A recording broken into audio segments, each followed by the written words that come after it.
Hello दोस्तों, मैं Tiwari sir आपके चैनल तिवारी सर बायोवाला में आप सभी लोगों का स्वागत करता हूं। तो बच्चों, हम लोग बायो के अंतर्गत तीसरे चैप्टर की बात इस समय कर रहे हैं और उस चैप्टर का नाम आप जानते हैं, जनन स्वास्थ्य है। और जनन स्वास्थ्य के अंतर्गत हम लोग जनसंख्या बढ़ोतरी के बारे में बातचीत कर रहे थे। तो उसमें निष्कर्ष रूप हमारे सामने ये आया कि अगर जनसंख्या वृद्धि को नियंत्रित करना है बच्चों, तो परिवार नियोजन सरकार द्वारा जो योजना पारित की गई उस पर हमें ध्यान रखना पड़ेगा। तो परिवार नियोजन के लिए हम क्या कर सकते हैं, उसके कुछ उपाय आज हम लोग पढ़ेंगे जो आपकी बोर्ड परीक्षा में आते हैं। यहाँ से प्रश्न हर वर्ष पूछे जाते हैं, तो इसलिए हम लोग आज इसी पर बातचीत करने वाले हैं।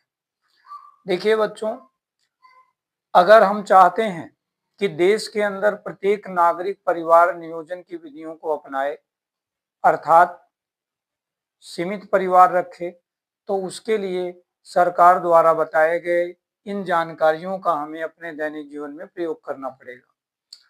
परिवार नियोजन की विधियां आज हम लोग देखेंगे बच्चों। परिवार नियोजन की दो विधियां बताई गई हैं।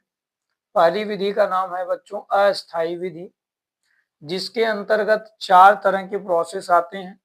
पहला है प्राकृतिक विधि द्वारा, दूसरा है रोधक द्वारा, तीसरा है गर्भ निरोधक गोली द्वारा और चौथा है आईयूडी द्वारा। इन चारों विधियों में बच्चों सबसे ज्यादा आपकी परीक्षा में आने वाला जो प्रश्न है वो यहां से आता है। अब यहां से क्या क्या प्रश्न आता है इस पे हम लोग बातचीत कर लेते हैं। सबसे पहला प्रश्न तो बच्चों ये आता है कि आईयूडी का पूरा नाम बताओ।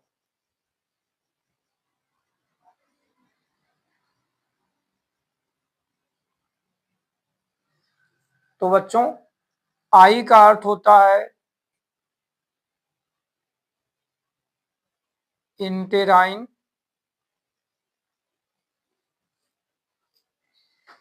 ठीक है। यू का अर्थ होता है यूट्रस,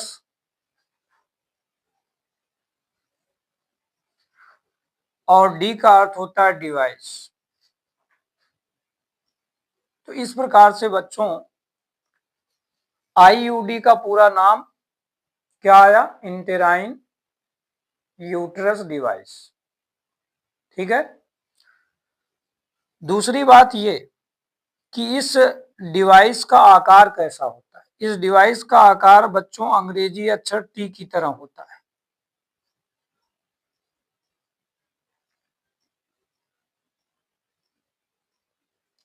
अंग्रेजी अक्षर टी जैसा इसका आकार होता है।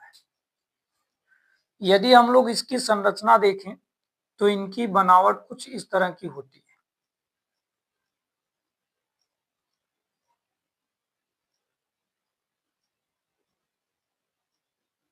इनकी बनावट बच्चों कुछ इस तरह की होती है। यह डिवाइस विशेषकर बच्चों कॉपर का बना होता है, ये ध्यान रखिए। इस डिवाइस का निर्माण कॉपर द्वारा हुआ है।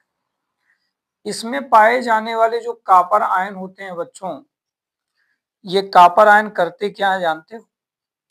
ये कॉपर आयन स्पर्म की जो गति होती है उसको संदमित कर देते हैं, धीमा कर देते हैं। प्रश्न उठता है कि कॉपर आयन किस तरह से स्पर्म की गति को धीमा करता होगा। तो आप लोगों को याद होगा बच्चों कि जो मेल गैमिट होते हैं उनके मध्यस्थ भाग में माइटोकॉन्ड्रिया होता है। तो जैसे ही कोई मेल गैमिट वेजाइना के रास्ते से यूट्रस में इंटर करता है, कहाँ इंटर करता है बच्चों, यूट्रस में, तो जैसे ही यूट्रस में वो इंटर करेगा उस मेल गैमिट का सामना इस यंत्र से हो जाता है। अब इस यंत्र में पाए जाने वाले जो कॉपर आयन होते हैं वो उस मेल गैमिट के उस मध्य भाग में पाए जाने वाले माइटोकॉन्ड्रिया को नष्ट कर देते हैं, जिसके कारण उस मेल गैमिट को बच्चों ऊर्जा नहीं मिल पाती और वो मेल गैमिट जो बड़ी बड़ी तेजी के साथ आगे बढ़ रहा था उसकी जो दर है चलने की वो धीमी हो जाती है। और इस तरह से वह मेल गैमीट टाइम से अंडवाहिनी में बैठे हुए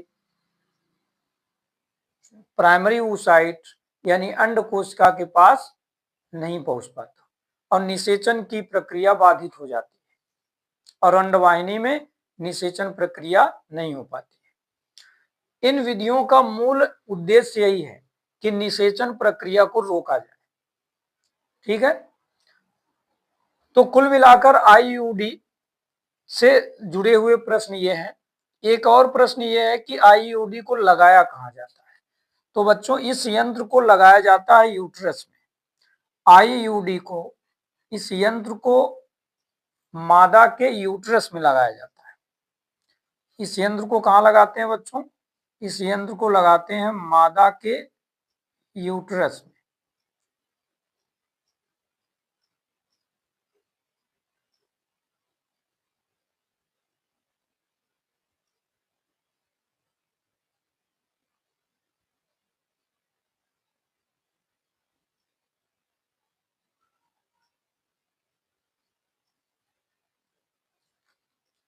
ठीक है बच्चों,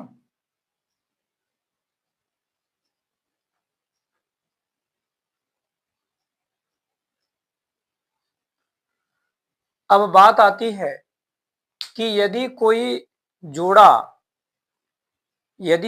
जोड़ा संतान उत्पन्न करने की प्रक्रिया को अस्थायी तौर पर रोकना चाहता है बच्चों, तो उसको अस्थायी विधि की सहायता लेनी पड़ेगी और इसको बोलते हैं शल्य चिकित्सा।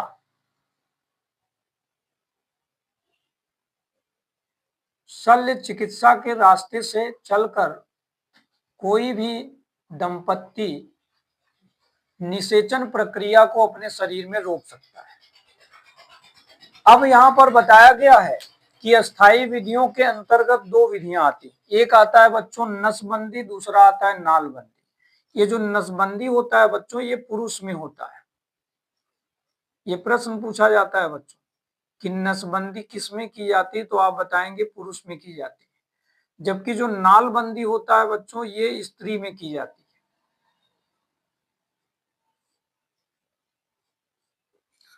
दूसरी बात बच्चों, जो नसबंदी होता है इसको एक दूसरे भाषा में भी जानते हैं और प्रश्न भी उसी से संबंधित आता है, और वो प्रश्न क्या है? वेसेक्टोमी।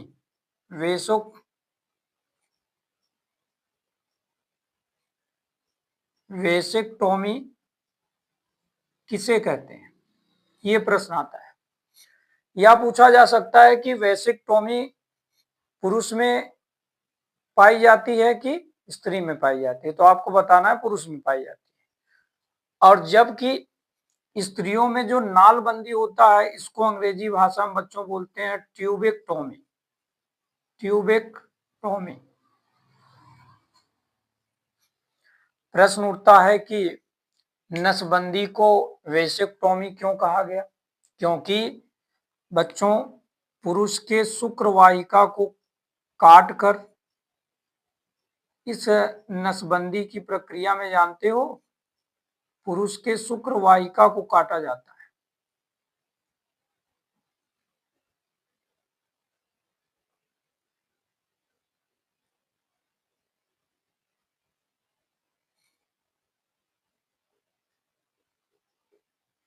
उनके सिरों को बांधते हैं।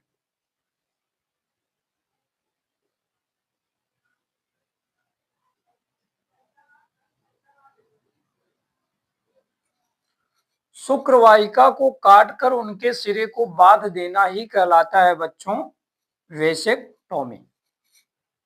ठीक है, अब देखो मैंने आपको पहले बताया भी है रिप्रोडक्शन, मानव रिप्रोडक्शन में, कि जो वृषण होता है बच्चों, वो एक विशेष प्रकार की नलिका से जुड़ा होता है। ठीक है, ये है वृषण, टेस्टिस, और ये है बच्चों शुक्रवाहिका। इसी शुक्रवाहिका को यहां से काट देते हैं। काटने के बाद इनके सिरे को बांध देते हैं। और इस तरह की घटना बच्चों वेसेक्टोमी कहलाती है। ठीक है, ये क्या है? टेस्टिस यानी वृषण है, और ये है शुक्रवाहिका,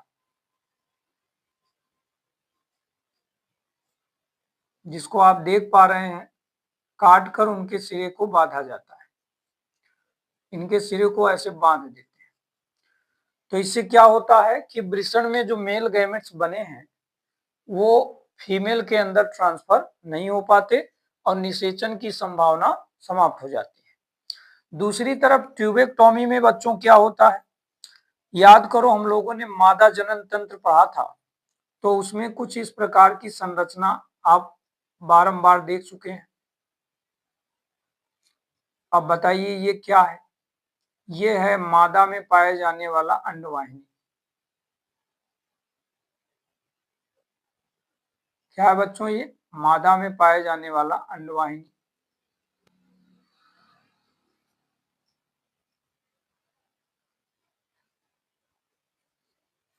ठीक है, ऑपरेशन के दौरान स्त्री के शरीर में जो मादा जनन तंत्र है बच्चों, इस मादा जनन तंत्र के इस अंडवाहिनी को काट दिया जाता है, और अंडवाहिनी को ऐसे काट देते हैं।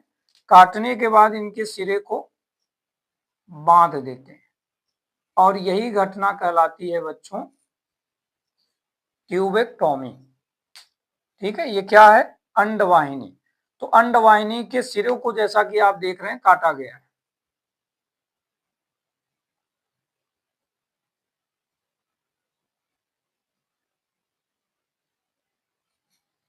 तो अगर ये प्रश्न पूछा जाए कि ट्यूबेक्टोमी क्या है, तो आपको सीधा बोलना है बच्चों कि स्त्री के अंडवाहिनी को काटकर उनके सिरे को बांधने की प्रक्रिया ट्यूबेक्टोमी कहलाती है।